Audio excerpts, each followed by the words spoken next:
दोस्तों एक बार फिर से आप सभी लोगों का UP PCL JEE 2021 practice set में आप सभी लोगों का स्वागत है। दोस्तों यहाँ पर यूपी पीसीएल जेईई से संबंधित प्रश्नों का दोस्तों ताबड़तोड़ होगा रिवीजन। आपका दोस्तों प्रैक्टिस सेट होगा। आपको दोस्तों बता दें इसमें नंबर ऑफ क्वेश्चन कितने हैं, 25 हैं, ठीक है। जिसमें दोस्तों 20 टेक्निकल होंगे और 5 जो है नॉन टेक्निकल होंगे। और दोस्तों समय कितना होगा, आपको 20 से 25 मिनट के अंदर दोस्तों ताबड़तोड़ रिवीजन करना है। आप दोस्तों इस वीडियो को देखते रहिए और दोस्तों आने वाले वीडियो को पाने के लिए दोस्तों चैनल को हो सके तो सब्सक्राइब जरूर करें, ठीक है। आइए दोस्तों पढ़ते हैं ताबड़तोड़। दोस्तों यहाँ पर पहला क्वेश्चन है, बोला है कि दो तार ए व बी हैं, ठीक। आगे चलिए, जो एक ही पदार्थ के हैं, इस बात को ध्यान दीजिएगा, जो एक ही पदार्थ के हैं।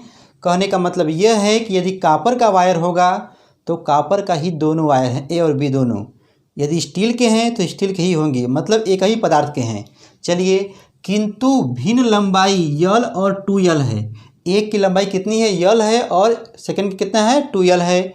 और त्रिज्या कितना है, r और 2r है, ठीक है। तो बोल रहा है कि उनके विशिष्ट प्रतिरोध स्पेसिफिक रेजिस्टेंस का मान क्या होगा।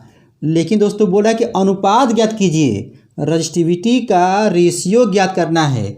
दोस्तों इसका ट्रिक ये है, आप लोगों को पता होगा, जानते भी होंगे, R = होता है रो यल बाई ए, ठीक है। इसमें रो का मान निकालना है, लेकिन आपको यहाँ पर लगाना नहीं है। कह रहा है कि विशिष्ट प्रतिरोध का अनुपात ज्ञात कीजिए। तो आप लोगों को ये देखना होगा कि वह पदार्थ अलग अलग है कि सेम है। अलग अलग नहीं है, सेम है, एक ही पदार्थ का है।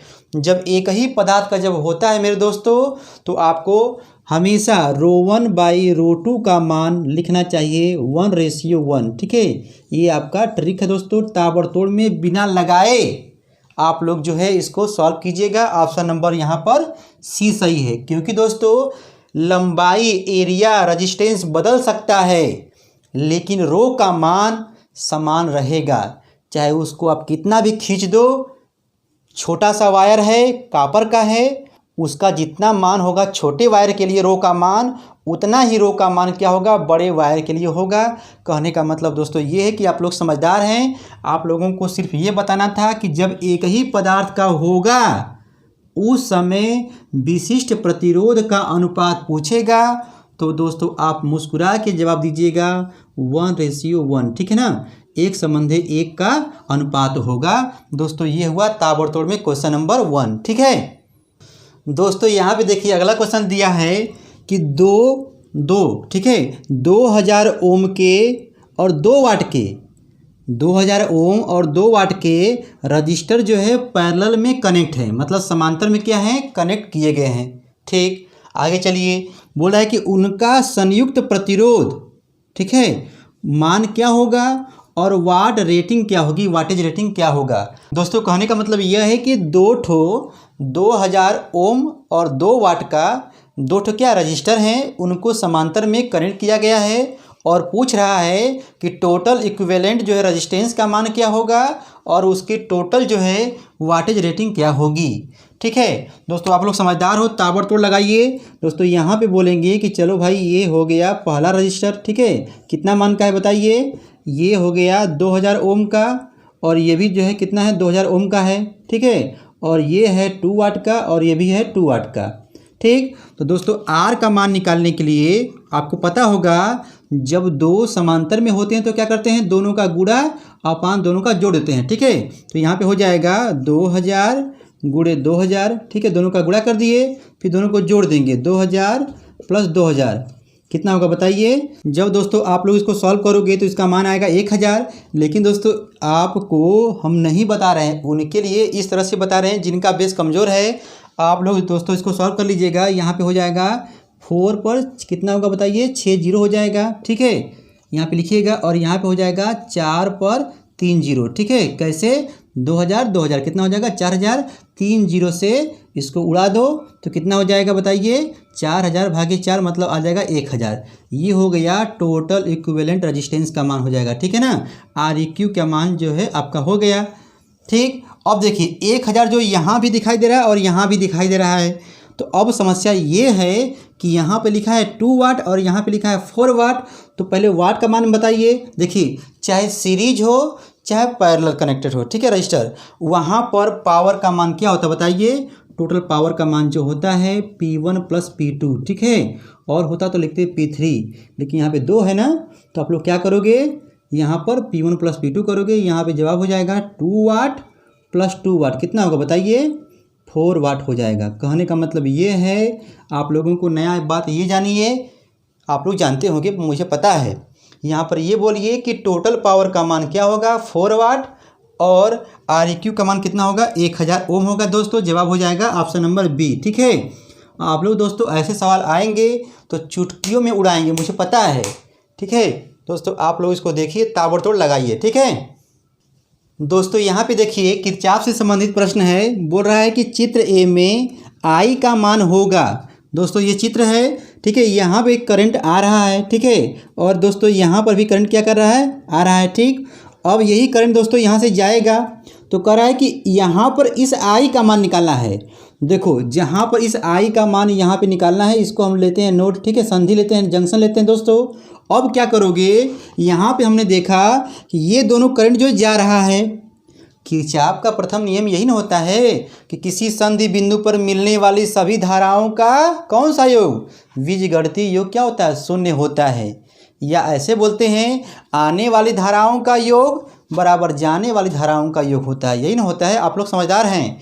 देखिए, तो इस जंक्शन पर जब हम लोग देखेंगे, देखिए 2 जा रहा है, एक भी यहाँ पर जा रहा है, तो कितना हो जाएगा बताइए, 3 हो जाएगा, 3 एम्पियर, ठीक है। और ये देखिए, यहाँ से 1.3 जा रहा है और ये भी जा रहा है, तो यहाँ पे हो जाएगा बराबर, देखिए लिखिएगा 1.3 एम्पियर और प्लस I लिखेंगे, इसी का मान निकालना है। अब यह बच्चा लगाएगा कि हमको मान निकालना है I का, इसको इधर फेंक दीजिए, तो क्या हो जाएगा, 3 में से 1.3 जब जाएगा तो कितना आएगा बताइए, 1.7 एम्पियर आएगा I का मान, ठीक है। दोस्तों आप लोग इसको भी उड़ा दोगे, ऑप्शन नंबर डी सही है, ठीक है। आपको सिर्फ ये देखना है, जहाँ पे पूछा होगा वहाँ पर आप जो है जंक्शन लीजिएगा और देखिएगा कि आने वाली धारा कितनी है बराबर जाने वाली धारा कितनी है। दोस्तों उन दोनों को बराबर करके जोड़िएगा, I का मान ताबड़तोड़ निकाल लेंगे, मुझे पता है, ठीक है। दोस्तों इसको भी स्क्रीनशॉट ले लीजिएगा, जिनको नहीं आ रहा होगा उनको, ठीक है। यहाँ पर अगला क्वेश्चन है दोस्तों, लिखा है कि DC सप्लाई से जोड़े जाने पर 1 फैरड धारिता का प्रतिघात क्या होगा। कहने का मतलब यह है कि यहाँ पर एक कैपेसिटर है, ठीक है, और इसका जो कैपेसिटेंस का मान है 1 फैरड है, ठीक है। इसको हम लोग क्या किए, DC सप्लाई से जोड़ दिए, तो अब बोल रहा है कि उसका प्रतिघात मतलब रिएक्टिव कैपेसिटेंस का मान क्या होगा। XC का मान दोस्तों पूछा है, तो आप मुझे ये बताइए कि XC का मान क्या होता है। दोस्तों बच्चा जानता है, 1/ωc होता है, या यहाँ पर जब मान भरोगे ओमेगा का तो हो जाएगा 2πfc हो जाएगा। और यहाँ पर C है, तो C का मान तो यहाँ पर दिया है, लेकिन दोस्तों F का मान नहीं दिया है।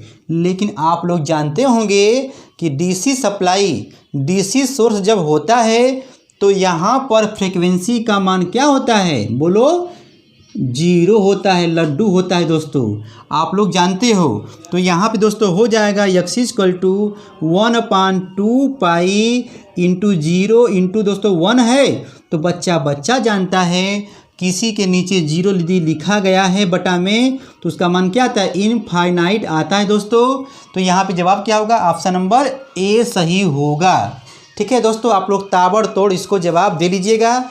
लेकिन दोस्तों यहीं पर इंडक्टर होता, तो दोस्तों इंडक्टर के केस में क्या होता है, XL = होता है ωL होता है, 2πfL होता है। और दोस्तों यहाँ पर F का मान क्या आता है बताइए, DC के केस में 0 होता। दोस्तों जब 0 होता तो पूरा मान क्या आता है, 0 आ जाता।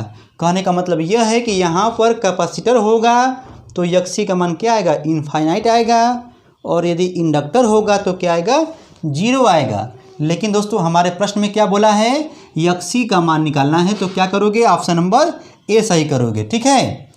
दोस्तों इसको भी ताबड़तोड़ समझकर लिख लीजिएगा। दोस्तों यहाँ पर अगला प्रश्न है, बोल रहा है कि RLC, ठीक है, चित्र में दोस्तों दिया गया है कि एकरास वोल्टेज क्रमशः 3 वोल्ट, मतलब R के एकरास वोल्टेज कितना है 3 वोल्ट है, और L के एकरास कितना है 14 वोल्ट है, और C के एकरास कितना है 10 वोल्ट है, ठीक है। तब दोस्तों बोल रहा है कि इनपुट AC वोल्टेज का मान क्या होगा, ठीक है। अब ध्यान दीजिए, यहाँ पर जब RLC सर्किट जब आता है तो आप लोग जानते हो क्या होता है दोस्तों, बताइए। यहाँ पे जानते हो कि V इक्वल टू क्या होता है, बोलिए। जब हो जाएगा V²R, ठीक है, प्लस क्या होता है VL माइनस VC का होता है होल स्क्वायर। ये होता है वोल्टेज के केस में। और यहीं पे आपको जब लिखना होता है जेड के केस में तो क्या लिखते हैं बताइए, R का स्क्वायर, ठीक है, प्लस XL माइनस XC का होल स्क्वायर। जो बड़ा होता है दोस्तों उसमें से क्या करते घटाते, ठीक है ना, ये होता है। लेकिन आप मुझे ये बताइए कि यहाँ पर कौन सा लगेगा फार्मूला, ये वाला लगेगा कि ये वाला लगेगा। क्यों? क्योंकि वोल्टेज का मान दिया है। तो यहाँ पे लिखोगे V इक्वल टू हो जाएगा, देखिए R के रिस्पेक्ट में कितना वोल्टेज है 3 है, तो यहाँ पे हो जाएगा 3 का स्क्वायर, और यहाँ पे हो जाएगा L के केस में कितना है 14 है, तो यहाँ पे हो जाएगा 14 माइनस 10 का होल स्क्वायर, ठीक है दोस्तों, हो जाएगा। अब इसके बाद तो बच्चा लगा लेगा, कितना मान होगा बताइए। जवाब हो जाएगा, ये हो जाएगा 9, और ये हो जाएगा बोलिए 4 होगा, तो 4 कितना हो जाएगा बताइए 16, मतलब हो जाएगा 25, मतलब 5 आएगा, ठीक है, 5 वोल्ट आएगा दोस्तों। ऑप्शन नंबर यहाँ पर बी सही है। दोस्तों आप लोग इसको भी ताबड़तोड़ में जवाब दे लोगे, मुझे ये भी पता है, क्योंकि दोस्तों आप लोग पढ़ते हो, ताबड़तोड़ पढ़ते हो, आप लोगों को दोस्तों सब कुछ आता है। लेकिन दोस्तों यहाँ पर आप लोगों का ताबड़तोड़ रिवीजन करवाना है, ठीक है। आप दोस्तों प्लेलिस्ट में जाकर देखेंगे तो आपको ताबड़तोड़ कम समय में 100 क्वेश्चन 80 क्वेश्चन दोस्तों 15 मिनट में 10 मिनट में दोस्तों आप लोगों को बताया गया है। दोस्तों ज़रूर देखिएगा, ठीक है। दोस्तों अब देखिए यहाँ पर जितना भी क्वेश्चन लिया गया है सब UPPCL 2015 में पूछा गया है, ठीक है दोस्तों। अब आप लोग ताबड़तोड़ इसको पढ़िए और ताबड़तोड़ जवाब दीजिए, ठीक है। देखिए कह रहा है कि सीरीज वाइंडिंग से संबंधित है, मतलब सीरीज वाइंडिंग दोस्तों होता है सीरीज शंट, आप जानते हो ना, तो उसका प्रकृति पूछ रहा है। दोस्तों आप लोग जानते हो कि सीरीज वाइंडिंग जो होती है उसमें टर्न जो होते हैं कम होते हैं, क्या होते हैं कम होते हैं। जहाँ पे दोस्तों टर्न कम होगा वह मोटा वायर होगा, ठीक है। तो दोस्तों आप मुझे ये बताइए, तो सीरीज वाइंडिंग में आप क्या बोलोगे, जहाँ पर टर्न कम होगा वहाँ पर मोटा वायर होगा। दोस्तों यहाँ पे बताइए जवाब क्या होगा, बताइए। देखिए यहाँ पे दोस्तों टर्न क्या है कम है ना, तो कम वाले को देखिए, ये हो गया कम वाला, ठीक है। कम दोस्तों की यहाँ पर भी है, लेकिन कम यहाँ पर है, लेकिन तार कैसा होगा, मोटा वायर होगा। दोस्तों यहाँ पे जवाब क्या होगा, ये हो जाएगा सीरीज, ठीक है। सीरीज वाइंडिंग के लिए क्या होगा मेरे दोस्तों, ठीक बताइए, कम घुमाव मोटा तार, मतलब कम टर्न होगा और थिक वायर होगा। जबकि दोस्तों यही हमारा शंट वाइंडिंग यदि होता तो वहाँ पर टर्न अधिक होता है, ये शंट के लिए है, ठीक है, तो तार कैसा होगा, पतला होगा। तो यदि शंट पूछा होता तो यहाँ पर लिखते अधिक घुमाव, ये होता, ठीक है, अधिक घुमाव और पतला तार, ये दोस्तों होगा शंट के लिए और ये होगा सीरीज के लिए, ठीक है। अब आपसे क्या पूछा है, सीरीज के लिए। दोस्तों यहाँ पे ऑप्शन क्या मारोगे, ऑप्शन नंबर सी, ठीक है। दोस्तों आप लोग समझदार हो, मैं फिर से बोल रहा हूँ कि आप लोग समझ गए हो, ठीक है। आप लोग दोस्तों इसको भी नोट कर लीजिएगा, यदि आप लोगों को नहीं आता है तो, यदि आता है तो कोई बात नहीं, ठीक है। अब दोस्तों यहाँ पर देखिए, डीसी मोटर की गति उसकी मूल गति से ज़्यादा प्राप्त करने के लिए निम्न में से किसको परिवर्तित किया जाता है। UPPCL 2015 में पूछा है, बताइए। वोल्टता मतलब वोल्टेज, फील्ड, या दोस्तों फ्लक्स, या दोस्तों फायरिंग कोण, बताइए, फायरिंग एंगल। दोस्तों यहाँ पे जवाब हो जाएगा, आप बताइए दोस्तों, सोचिए, जवाब हो जाएगा ऑप्शन नंबर सी, ठीक है। फ्लक्स को बदलना होगा, ठीक है। कहने का मतलब दोस्तों ये है कि जब डीसी मोटर की गति उसकी मूल गति से ज़्यादा प्राप्त करना होता है तब दोस्तों आपको फ्लक्स में परिवर्तित करना होता, मतलब परिवर्तन करना होगा, ठीक है ना। अब ध्यान दीजिए, अगला क्वेश्चन बोल रहा है कि निम्न में पंचिंग मशीन में, ठीक है, प्रयोग होता है। बताइए। यहाँ पे दोस्तों 4 ऑप्शन दिया गया है कि डीसी सीरीज मोटर होगा, कि डीसी शंट मोटर होगा, कि डीसी डिफरेंशियल मोटर होगा, या दोस्तों डीसी कम्यूटेटिव कंपाउंड मोटर होगा। बताइए दोस्तों, पंचिंग मशीन में डीसी कम्यूटेटिव कंपाउंड मोटर होता है प्रयोग। दोस्तों ऑप्शन नंबर डी सही है, ठीक है। क्वेश्चन नंबर 9 में बोल रहा है कि आर्मेचर डाइवर्टर कंट्रोलर मेथड, ठीक है, नियंत्रण विधि में प्रयुक्त परिवर्तनशील प्रतिरोध को क्या कहते हैं। बताइए दोस्तों, आप लोग मुस्कुरा के जवाब दोगे। ऑप्शन नंबर बी सही है, ठीक है। बताइए क्या कहते हैं, डाइवर्टर कहते हैं, ठीक है। आर्मेचर डाइवर्टर नियंत्रण विधि में प्रयुक्त परिवर्तनशील प्रतिरोध को क्या कहते हैं, डाइवर्टर कहते हैं, ठीक है। ऑप्शन नंबर दोस्तों यहाँ पर बी सही है। अब दोस्तों आइए बढ़ते हैं अगले क्वेश्चन पर। दोस्तों इसका भी स्क्रीनशॉट ले लीजिएगा। दोस्तों इस वीडियो को आप देखिए, आप लोग दोस्तों इनको पहचानते होंगे दोस्तों, तो आप लोग पहचान जाएंगे। दोस्तों प्रश्न ये है कि आप मुझे ये बताइए, वर्तमान में स्वच्छ साथी के ब्रांड एम्बेसडर दोस्तों कौन बनी है। बताइए दोस्तों, आप लोग वीडियो देख रहे हैं, जवाब समझ चुके हैं। दोस्तों यहाँ पे जवाब होगा ऑप्शन नंबर दूसरा, ठीक है, दिया मिर्जा जी बनी हैं। अच्छा दोस्तों, यहाँ पे जो ऑप्शन नंबर 1 जो दिखाई दे रहा है अजय देवगन जी, यह दोस्तों किनके बने हैं। बताइए, आरोग्य सेतु ऐप के। दोस्तों यहाँ पर अगला प्रश्न है, बताइए निम्न में से किस राज्य की सरकार द्वारा प्रति वर्ष पतंग उत्सव के दौरान घायल पक्षियों को बचाने के लिए करुणा अभियान को चलाया जाता है। बताइए दोस्तों, विकल्प को ध्यान से देखिए। दोस्तों आप लोगों के लिए ताबड़तोड़ संकेत है। बताइए किस राज्य की सरकार ने सुजलाम सुफलाम जल संचय अभियान को शुरू किया था, और दोस्तों उम्बारे आंगनवाड़ी नामक अनूठी पहल की भी शुरुआत किया था, और दोस्तों अभी हाल ही में किसान सूर्योदय योजना को भी शुरू किया था। बताइए दोस्तों, आप लोग जवाब समझ चुके हैं। जी हाँ दोस्तों, यहाँ पे जवाब होगा ऑप्शन नंबर दूसरा, ठीक है। गुजरात की राज्य सरकार द्वारा करुणा अभियान को चलाया जाता है कि अभी हाल ही में online education platform class plus के नए ब्रांड एम्बेसडर दोस्तों कौन बने हैं। बताइए दोस्तों, आप लोग वीडियो देख रहे हैं दोस्तों, आप लोग जवाब समझ चुके हैं। जी हाँ दोस्तों, यहाँ पे जवाब होगा ऑप्शन नंबर पहला, सौरभ गांगुली जी। जी हाँ दोस्तों, Saurabh Ganguly ji online education platform class plus के क्या बने हैं दोस्तों, नए ब्रांड एम्बेसडर बने हैं, ठीक है। प्रियंका चोपड़ा जो है असम में चाय पीने गई है, मतलब असम राज्य के पर्यटन के दोस्तों क्या है, बताइए ब्रांड एम्बेसडर हैं, ठीक है। इसी प्रकार दोस्तों ए आर रहमान कहाँ गए हैं, बताइए सिक्किम में दोस्तों गाना गाने गए हैं, मतलब दोस्तों सिक्किम राज्य के क्या हैं, ब्रांड एम्बेसडर, ठीक है। और दोस्तों जॉन अब्राहम कहाँ के हैं, बताइए दोस्तों जॉन अब्राहम जो है अपने दोस्त अरुण से मिलने गए हैं अरुणाचल प्रदेश, ठीक है। दोस्तों आप लोग समझदार हैं। अब दोस्तों आइए बढ़ते हैं अगले क्वेश्चन पर। दोस्तों इस वीडियो को ध्यान से देखिए और दोस्तों इनको पहचानिए, बताइए कौन है। आइए पढ़ते हैं क्वेश्चन। अभी वर्तमान में oral health care brand Colgate के दोस्तों ब्रांड एम्बेसडर बताइए कौन बनी हैं। दोस्तों आप लोग वीडियो किनका देखे हैं, बताइए दोस्तों, सोचिए। दोस्तों यहाँ पे जवाब हो जाएगा ऑप्शन नंबर तीसरा, ठीक है, कियारा आडवाणी जी, ठीक है।